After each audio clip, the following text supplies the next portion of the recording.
السلام عليكم حبايبي الغاليين، عاملين ايه؟ يا رب تكونوا باحسن حال. النهارده هنعمل مع بعض بسكوت اليانسون. مقادير بسيطه واقتصاديه جدا وطعمه تحفه. طبعا اللي بيحب اليانسون هيحب البسكوت ده. حاجه خفيفه كده للفطار وللعشاء، وتنفعنا في ايام، طبعا ده احنا داخلين على ايام مدارس، هتنفعنا الصبح مثلا واحنا قايمين. ممكن في اللي بيحب ياكل حاجه خفيفه كده مع كوبايه شاي او كوبايه لبن، هيحب اول وصفه دي وهتعجبه. وصفة حلوة واقتصادية وسهلة ومقادير بسيطة خالص. هتعمليها في قلب بيتك، يعني المكونات كلها موجودة في قلب البيت. مش هتاخد معانا دقايق، مش هتاخد معانا وقت، ونكون عملنا الصينية الحلوة دي من البسكوت.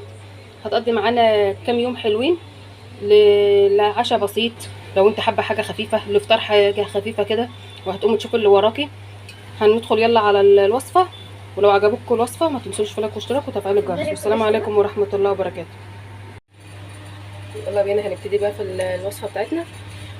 هنعمل ايه؟ بسكوت اليانسون. عندي 3 كوبايات من الدقيق، انا نخلاهم كام مره؟ 3 مرات.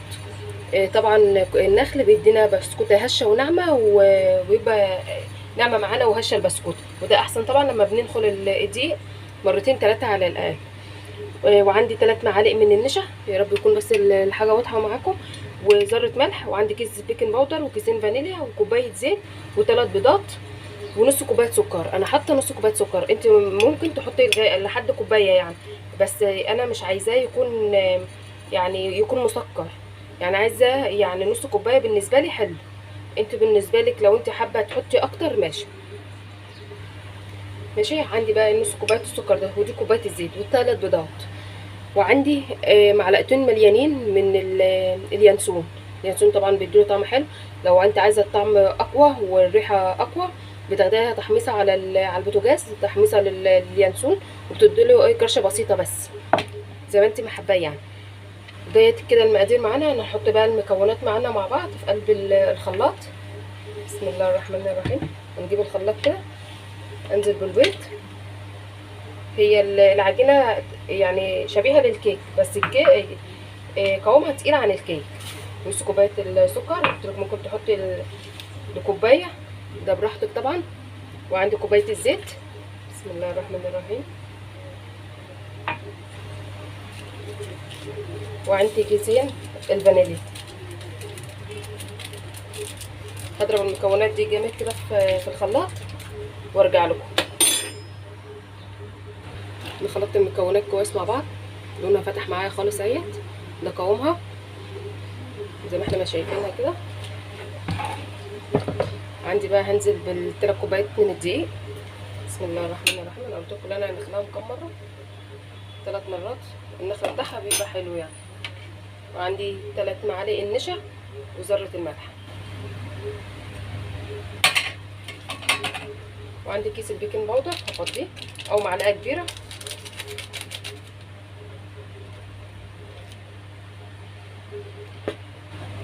وعندي اليانسون معلقتين الكبار اليانسون. اقلبهم بقى كويس.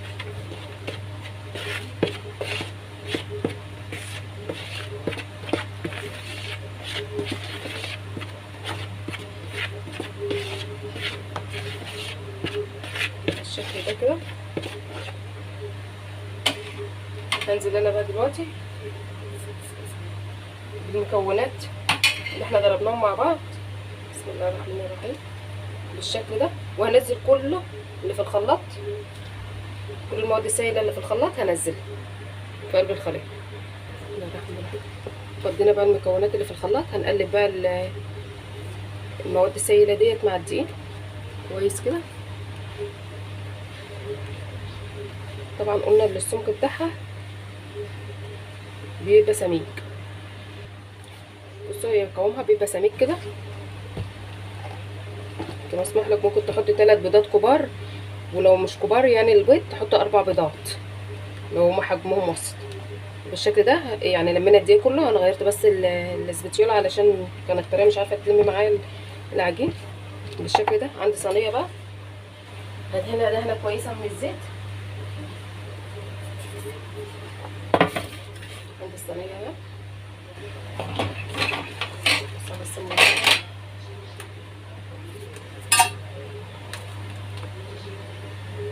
ناخد دهنه حلوه كده من الزيت عشان يساعد معانا بس على الفرد.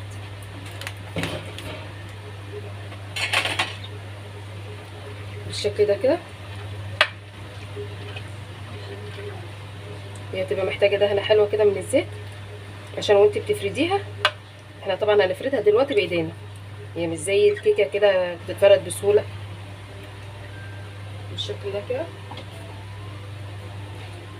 بسم الله الرحمن الرحيم. يعني هنزل بقى العجينه معانا كده.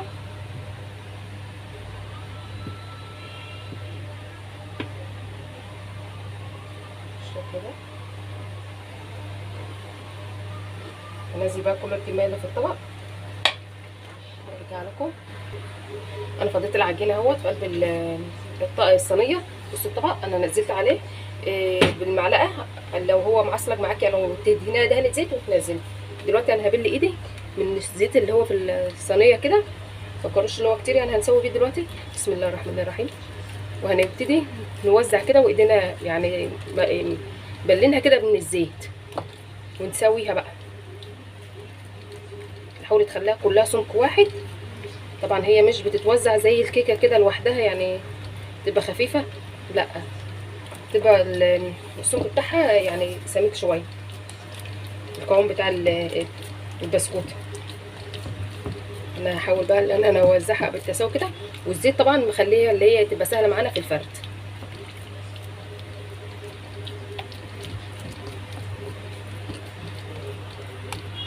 بالشكل ده كده. سوي بقى لو حته سميكه من ناحيه وناحيه تانية مش سميكه كده واحنا بنسويه.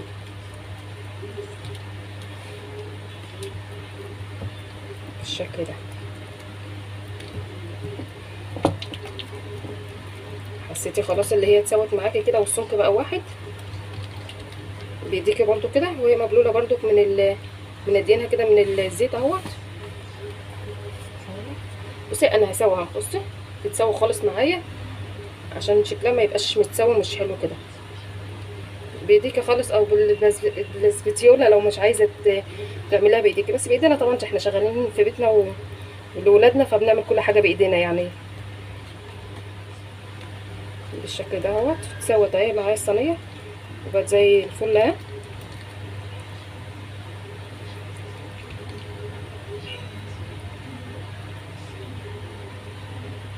طبعا بقى للفطار مع كوبايه شاي بلبن، كوبايه شاي مع في العشاء ممكن لو انت عايزه حاجه خفيفه طعمه حلو.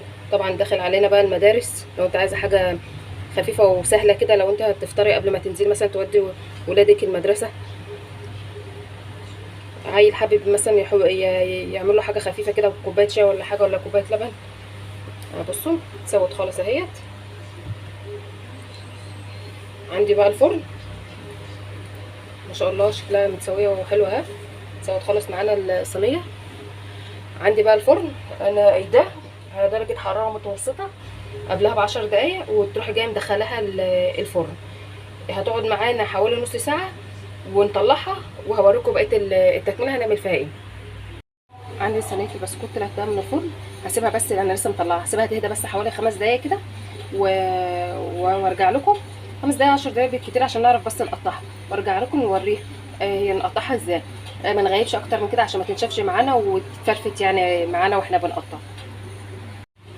عندنا بقى دلوقتي البسكوت اهو برد حوالي 5 دقايق ولا 10 دقايق، مش عايزه اطول عليه. هنقطع بقى، طبعا قطعي بقى على حسب الحجم اللي انت حباه. انا بحب اقطعه كده متوسط كده. بسم الله الرحمن الرحيم. نقطعها بالطول كده على 3 كده،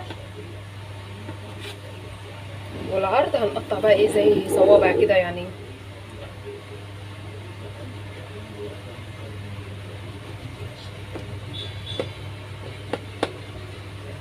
بالشكل ده قطعوها وهي طريه مش ناشفه عشان تعرفي تقطعيها وما تفرفتش معاكي.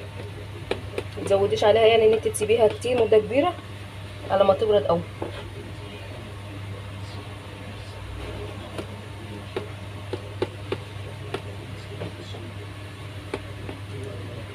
بالشكل ده هقطعها بقى كل الكميه وارجع لكم. ده بعد ما طلعتها من الفرن، بعد ما دخلتها عشان احمصها، قعدت حوالي نص ساعه على نار هاديه خالص. بتشمعيها تديكي اللون، انت بتديها بقى اللون ده الحلو ده.